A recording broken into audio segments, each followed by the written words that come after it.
Limit as y goes to pi over 2 of the cosecant of y minus 1 divided by the cotangent squared of y. The first thing we're going to do is plug a pi over 2 in for each of the y's. That'll give us the cosecant of pi over 2 minus 1 divided by the cotangent of pi over 2 and then quantity squared. Cotangent squared means evaluate the cotangent and square the result.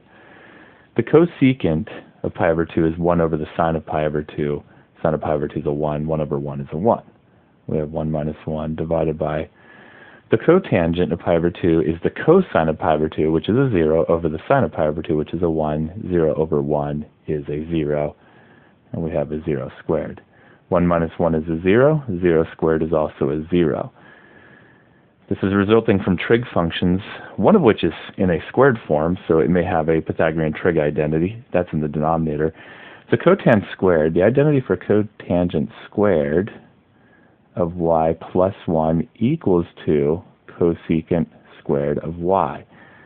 We can solve for the cotangent squared of y, and that gives us the cosecant squared of y minus 1, and we can replace the denominator with that expression.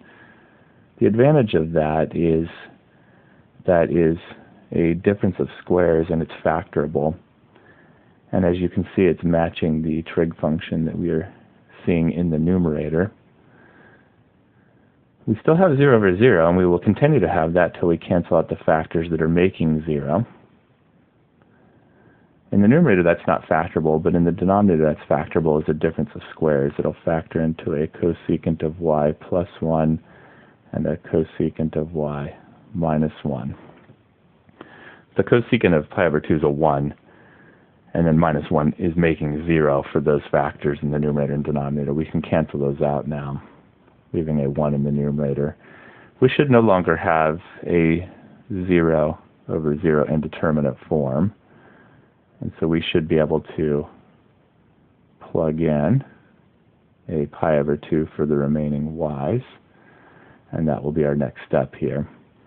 And that will give us 1 over the cosecant of pi over 2 plus 1, which is 1 over, the cosecant of pi over 2 is 1 over the sine of pi over 2. Sine of pi over 2 is 1. 1 over 1 is 1. So we have 1 over 1 plus 1. 1 plus 1 gives us 2, and we end up with 1 over 2.